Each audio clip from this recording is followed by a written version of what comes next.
नमस्कार. जगन्नाथ गंगाराम पेडणेकर ज्वेलर्स प्रस्तुत home minister को पावर्ड बाय फेबर, डिक्सी स्कॉट आणि गुड नाईट फॅब्रिक रोलॉनच्या या भागात मी आदेश बांदेकर आपल्या सगळ्यांचं मनापासून स्वागत करतो. शिवशक्ती सोसायटी दादर पश्चिम या ठिकाणी आपण आलेले आहोत. काजल प्रवीण जाधव या बहिणींना भेटून त्यांना बोलतं करणार आहोत.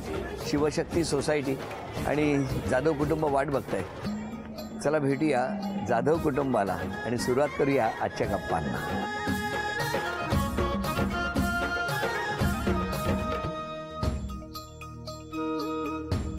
नमस्कार. नमस्कार.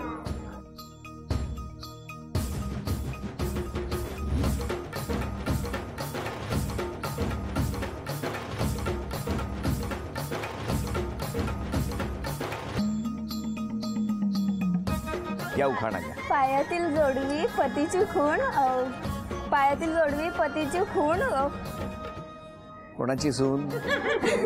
पायातील जोडवी पतीची खूण, प्रवीण रावांचे नाव घेते जाधवांची सून. द्या ओळख करून आता. हे माझे मिस्टर, माझे सासू, सासूबाई, हे माझे सासरे, माझ्या नणंद, मोठ्या नणंद, माझी आई, माझे वडील, हे माझे शेजारचे, बरं, आणि तो माझा भाऊ, हे माझे छोट्या नणंद, ते माझे चुलते, मावशी, बरं, माझे दीर आणि ते माझ्या चुलते. बरं झाले. चला सगळ्यांची ओळख झाली. आता सुरुवात करूया आजच्या गप्पांना. कुठलं बालपण तुमचं?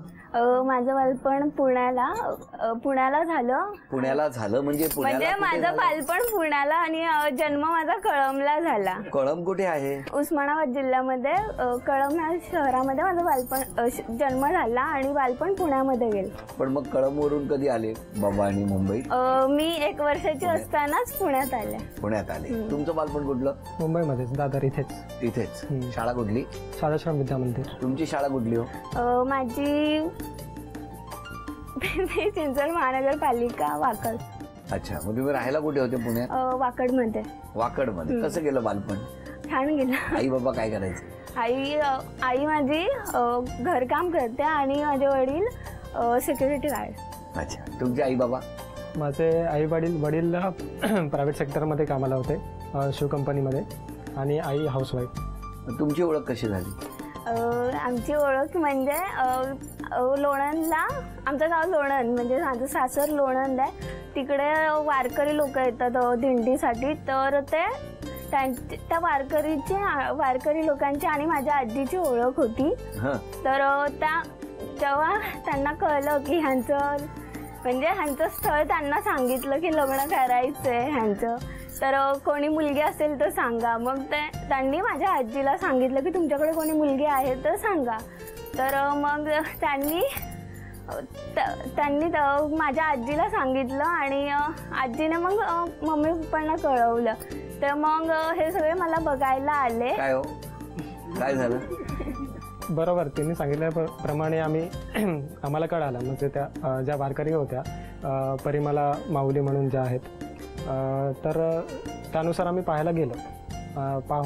पाहायला गेल्यानंतर जो नेहमी नॉर्मल प्रोग्राम असतो रेग्युलर, तसं कांदेपोहेचा प्रोग्राम झाला. पाहिल्यानंतर 1 वर्ष गेले. म्हणजे त्या दरम्यान म्हणजे त्यांनी सांगितलं होतं, होकार नाही दिला त्या दिवशी. होकार म्हणजे पसंती झाली होती, सांगितलं होतं की आम्हाला पसंत आहे, पण ते म्हटलं की सांगितलं होतं. हो, सांगितलं होतं. तुम्ही सांगितलं नव्हतं? नाही, म्हणजे मी कॉलेजला होती त्यावेळेस, त्यामुळे लग्नाचा एवढा विचार केला नव्हता. घरच्यांनी काय सांगितलं की आम्ही वर्षभर तरी थांबायला हवं, जर तुम्हाला करायचं असेल तर. मग म्हटलं ठीक आहे, आम्हाला पण काही नाहीये. आम्ही त्या दरम्यान आम्हाला दुसरे पण एकमेकांकडे फोन नंबर कसा गेला? नाही, त्या दरम्यान आम्ही बोलतच नव्हतो ना. नाही, बोललो नाही. डायरेक्ट आम्ही साखरपुड्यालाच एकमेकांना भेटलो आणि लग्नानंतरच बोललो. त्याच्या आधी बोललेच नाही? नाही, 1-2 वेळेस फक्त फोनवर बोललो. तेच मी म्हणतोय ना, नंबर कसा मिळाला? कसा मिळाला नंबर? नाही, आईच्या फोनवर मी फोन केलेला. तुम्ही केला होता का? असंच म्हणजे ज्या शॉपिंग्स वगैरे. काय शॉपिंग? कसली शॉपिंग करत होता? त्या साडीला मॅचिंग माझं हे असायला पाहिजे ना, शेरवाणी. त्यानुसार त्याच्यासाठी फोन केला होता. तेवढंच बोललात? थोडंफार तर चालतं तिकडे तिकडे. आणि त्याच्या व्यतिरिक्त पण फोन केला होता तुम्ही, आमच्याकडे पुरावे आलेत. काय हो, केला असेल. किती वेळा केला? केला असेल ना, किती वेळा केला? नाही 2-3दा केला असेल. आणि घरच्यांना न सांगता तुम्ही वाकडला गेले होते ते कधी? नाही घरच्यांना सांग. अरे काय नाही. काय हो, तुम्ही सांगा कधी आले होते ते? आलेले दिवाळीसाठी. आलेलं दिवाळीत आलेलं. आणि कुठे भेटले होते ते? नाही घरीच घरीच? हा. आणि तुम्ही दोघे बाहेर भेटले होते ते? नाही बाहेर नाही भेटलो. एकदा ना. नाही. काय हो? नाही बाहेर म्हणजे त्यांच्या घराच्याच बाहेर. आणि मग आता किती वर्ष झाली लग्नाला 2 वर्ष झाली. 2 वर्ष. हो. कसं काय 2 वर्षात? सगळं व्यवस्थित आहे. तुम्ही त्यापूर्वी कधी मुंबईत आला होता? नाही कधीच नाही. एकदा आलेली, पण ते शाळेची ट्रिप आली होती म्हणून त्या कारणाने, बाकी इतर वेळेस नाही. मुंबईला येणं नाही? नाही. फक्त ट्रिप पुरती आला होता तेव्हा. हो. तुमचं पुण्याला जाणं येणं होतं? हो पुण्याला मी गेल्या 4 वर्षापासून पुण्यात आहे. म्हणजे मी आधी मुंबईलाच होतो. माझं इंजिनिअरिंग झाल्यानंतर माझं ट्रान्सफर झालं होतं बिफोर 4 इयर्स. मग 4 वर्षापासून मी पुण्यात आहे. मग जेव्हा आईवडील इथे असतात तेव्हा मी येऊन जाऊन इथे असतो, आणि जेव्हा लोणंदला आमच्या गावी असतात तेव्हा मी तिथे असतो. आपण काय करता? मी हाऊसवाईफ. हाऊसवाईफ. कसं असतं लग्नानंतर? लग्नानंतर काय सगळ्यांप्रमाणे घर सांभाळायचं. सांभाळायचं म्हणजे घर सांभाळायचं म्हणजे घर सांभाळायचं असं घरातले सर्वांना समजून घ्यायचं, घरातली सगळ्यांना जे हवं असेल ते द्यायचं. असं खूप जबाबदारीचं काम असतं ना. संसार कशाला म्हणतात? संसार म्हणजेच हे सगळ्यांना समजून घेणे, सगळ्यांमध्ये मिळून मिसळून राहणे, त्याला संसार म्हणतात. वहिनींचा स्वभाव कसा आहे? छान, उत्तम स्वभाव आहे. उत्तम, एकदम शांत आहे. शांत असं नाही, मग आरोपामध्ये तुम्हाला कळेलच. काय काय काय आरोपांमध्ये कळेल म्हणजे ते म्हणतात आता थांबा जरा, आरोपांमध्ये कळेल तुम्हाला काय आहे ते. पण तुम्ही कधी रागावता का हो त्यांच्यावर? नाही, रागवत नाही. आणि काय भविष्यात काय करायची इच्छा आहे तुमची? भविष्यात मला ब्युटिशियन बनायचं आहे तुम्हाला. पण अजून तरी सध्या घर पूर्ण सेटल होऊस तोपर्यंत तरी अजून नाही. सगळं सेटल झाल्यानंतर विचार करेन. अच्छा, काय तुमचं काय म्हणणं आहे? काय केलं पाहिजे वहिनीने? पहिल्यांदा तिने घराला पूर्णपणे टाइम देणं महत्वाचं आहे. त्यातून जर ती वेळ काढू शकली तर मग तिने तिचा छंद जोपासला पाहिजे असं माझं तरी म्हणणं आहे. हो हो. त्याच्यासाठी तुमचं काय ऑब्जेक्शन? नाही नाही नाही. पण जेवण वगैरे चांगलं करतात? हा, जेवण चांगले. त्यांनी दिलेला डबा तुम्ही ऑफिस मध्ये मित्रांना का वाटून टाकता? नाही, मी स्वतःच खातो. कोणी सांगितलं? वहिनी तुम्हाला माहिती आहे हे? नाही, ते एका त्यांचे बेस्ट फ्रेंड आहेत, फक्त त्यांच्याशी डब्बा ते शेअर करतात, बाकी असं तुम्हाला सांगितलंय? हो. ते घरून घेऊन जातात डबा आणि तिकडे दुसऱ्यांना देतात आणि स्वतः हॉटेलचं मागवून खातात? नाही, ते हॉटेलचं खात नाही, त्यांना आवडत नाही बाहेर. तुम्हाला कळलं 2 वर्षात? हो. इकडे बघा किती वडापावच्या गाडीवर किती वेळा असतात. बरोबर, तुम्ही आता हसत आहात, तसेच हसत राहा आणि एकमेकांवरती जो विश्वास आहे तो कायम असाच ठेवा. हा, आणि वहिनी तुम्ही चिडत नाही ना? अरे पण ते म्हणाले आरोपात कळेल. आता मी उत्सुक आहे आरोपात नेमकं काय कळेल ते जाणून घेण्यासाठी. घरात आम्ही चिठ्ठ्या लपवल्या, एक एक चिठ्ठी शोधत तुम्हाला चांदीच्या अन्नपूर्णेपर्यंत पोहोचायचे. वेळ 1 मिनिटाची. असे असावे घर. वेळ सुरू झाली. बाजूला वा, कोणी देऊ नका.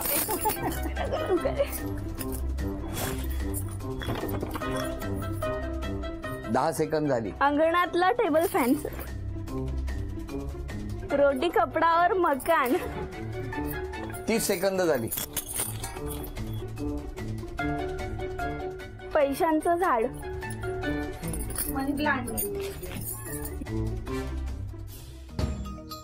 अभिनंदन. अभिनंदन, चांदीचं नाणं तुम्हाला मिळालं. अभिनंदन. थँक्यू. चांदीचा कुंकवाचा करंडा मिळाला. अभिनंदन. चांदीची तुळस मिळाली वहिनी. अभिनंदन. थँक्यू. आणि तुमच्या घरामध्ये आता चांदीची अन्नपूर्णा सुद्धा आलेली आहे. अभिनंदन.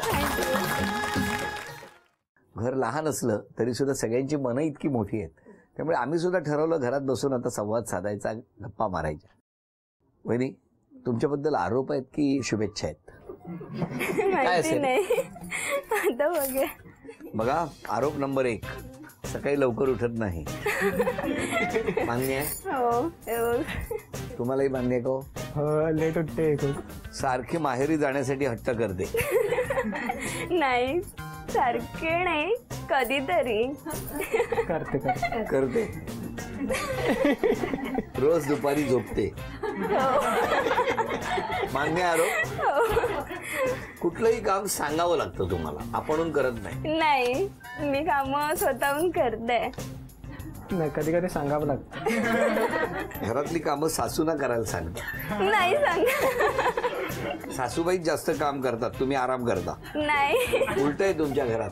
नाही असा आरोप आहे. नाही, काम करतात पण मी पण काम करते थोडं. कसे असे आरोप केले आरोप? माहेरी गेल्या की भावावर ओरडतात, इथे असताना मिस्टरांवर ओरडतात. काय हो? खरंय. हा, खरंय. खरंय. काय म्हणणं आहे? थोडस जेव्हा राग येईल तेव्हा थोडस म्हणजे चिडचिड होते. बाकी होते ना, होणारच ना. आता अरे, माणूस म्हटल्यावर चिडणारच ना, माणूस म्हटल्यावर. हो की नाही? हो. ह्या कोण आहेत त्यांना तुम्ही आल्याबरोबर उद्यापासून एक हंडाभर पाणी द्या. आम्ही हिच्या घरी आलो तर आम्हाला लवकर पाणी देत नाही, आम्ही जायची वाट बघत असते. नाही, कोण आहेत त्यांना आल्याबरोबर आंघोळीला पण पाणी द्या एक बादलीवर. भांडखोर आहे. हा, थोडस सगळा राग भांड्यांवर निघतो. हो, खरंय. खरंय. माहेरी गेली की 8-8 दिवस राहते. हो. माहेरच्या लोकांचा जास्त पुळका आहे. मान्य आहे का? नाही, काय हो? दोन्ही सहमत. खरंच खूप आहे. खरंच खूप आहे. कधी गांगरली की चहात साखर ऐवजी मीठ टाकते. वहिनी, नाही, मला आज चहा नको, मी चहा सोडला. माहेरी गेली की धड ती सगळ्यांशी बोलत नाही, सतत नवऱ्याच्याच विचारात असते. नाही, म्हणजे दोन्हीकडचा विचार असतो. म्हणजे माहेरच्याही लोकांमध्ये सगळ्यांमध्ये मिक्स होते आणि इकडची पण थोडीशी काळजी असतेच की सगळं झालंय की नाही, असं ऑफिसला गेले की नाही. ह्या माहेरी गेले की तुम्ही ऑफिसला जात नाही? मग काय टेन्शन तुम्हाला? फक्त एवढं म्हणजे वेळेवर गेलेत की नाही? बरं, मला सांगा, या सगळ्या आरोपांबद्दल तुमचं काय म्हणणं आहे? जे काय आरोप केलेत मी ते सुधारण्याचा प्रयत्न करेल. करणार ना? आणि मिस्टरांनी स्वभावात कुठला बदल केला पाहिजे वहिनी? नाही, त्यांचा स्वभाव चांगला आहे. तुमचं काय म्हणणं आहे? वहिनींनी स्वभावात काय बदललं पाहिजे? म्हणजे कधी काही चुकलं तर मी ओरडतोच तिला. मग ती काय करते की ओरडलं की मग अबोला धरून राहते, कोणाशीच काय बोलणार नाही.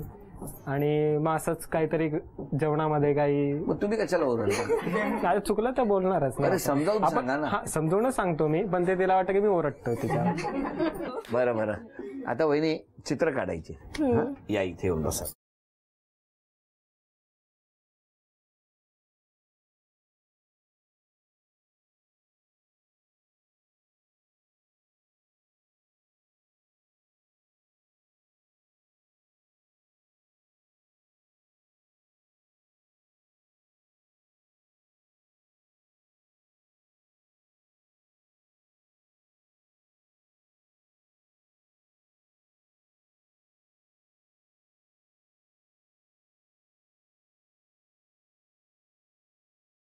ओळखलंय का कोणी?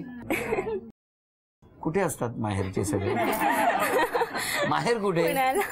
वाकडला. पुणे. हो, पुणे वाकड. आणि सासर? लोणंद. लोणंद. बर, तुम्ही ओळखलं नाही कोणी? वहिनी सांगा, काय काढलं तुम्ही? करवत. अशी करवत लोणंदला आहे, वाकडला आहे, कुठे आहे?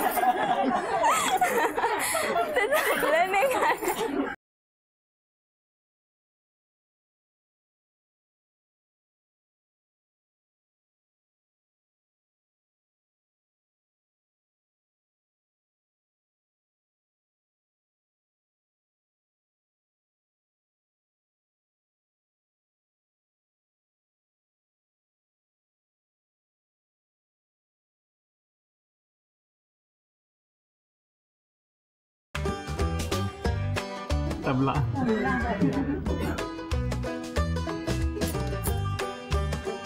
काय आहे तो? काय कुंड्यांमध्ये ठेवला? या अभिनंदन. त्या चित्र नाही काढत तर घरात कुठलंही निमित्त नसताना वाजवतात. नमस्कार. सांगा सुनेबद्दल, मोठ्याने बोला. सुनेबद्दल चांगली तशी आहे ती, हा पण खूप आळसपणा करते. हा ते होता. आणि सगळं काम वगैरे सांगायला लागतं तिला. होय. बाकी व्यवस्थित आहे. तुमचा मुलगा घरात काम करतो का? हो, साफसफाई वगैरे करतो. कधी कचरा असला तर झाडू वगैरे मारतो. लहानपणापासून? हा, लहानपणापासून. का आता लग्न? कारण नाही आधीपासून, लहानपणापासून त्याला. कारण का स्वच्छता आवडते ना. अजून कोण बोलणार? जावई छान आहेत. हो, स्वभाव पण एकदम शांत आहे. शांत आहे. पण सारख्या या माहेरी येत असतात. नाही, आता कधी माहेर कधीतरी यावं असं वाटतच ना प्रत्येक मुलीला. मग पण सासरची माणसं चांगली? हो, सगळे खूप चांगले. तुम्ही सगळे समाधानी आहात? हो, समाधान आहे. एकदम मस्त. छान. अजून कोण बोलणार आहे? सासरे? मी मुलीचे वडील बोलतोय. बोला. जावई खूप छान आहेत, स्वभावाने शांत आहेत. बर. चिडखोर नाहीत, काही नाही, मुलीला त्रास देत नाहीत. आणि घरातली पण माणसं चांगली आहेत. अरे वा. आणि मुलगी त्रास देते? मुलगी तर खूपच शांत आहे. सासरे बुवा, तुम्ही सांगा सुनेबद्दल. चांगली मुलगी आहे, घर सांभाळते व्यवस्थित. तुम्ही समाधानी आहात? हो, आम्ही समाधानी. सासूबाई उगाच तक्रार? मी नणंद आहे त्यांची. छान आहे स्वभावाने त्या, पण कधी कधी चिडतात ना तर लवकर बोलत नाहीत. तुमच्याबरोबर? हा, तुमच्याशी बोलत नाही? बोलत नाहीत. नाही, असं थोड्याशा काही कारणावरून भांडणं झाल्यानंतर बोलणं थोडंसं बंद होऊन जातं. सगळ्यांनी आरोप केले, बरोबर आहे, कौतुकही केलं. तुमचं काय म्हणणं आहे या सगळ्या गोष्टी? नाही, म्हणजे जे बोलले आहेत मी तर त्यांची जी इच्छा आहे ती पूर्ण करेल. म्हणजे सगळ्यांबरोबर व्यवस्थित राहील. नंदे बरोबर? हो. भांडण नाही. आणि लगेच बोलणार? हो. एक महिना नको? नाही. बरं, आज क्षमा मागायची असेल तर कोणाची माग? क्षमा मागायची असेल तर म्हणजे मी जेव्हा चिडते तेव्हा रागात कोणालाही काही बोलून जाते, तर मी क्षमा मागेल माझ्या मम्मी पप्पांची.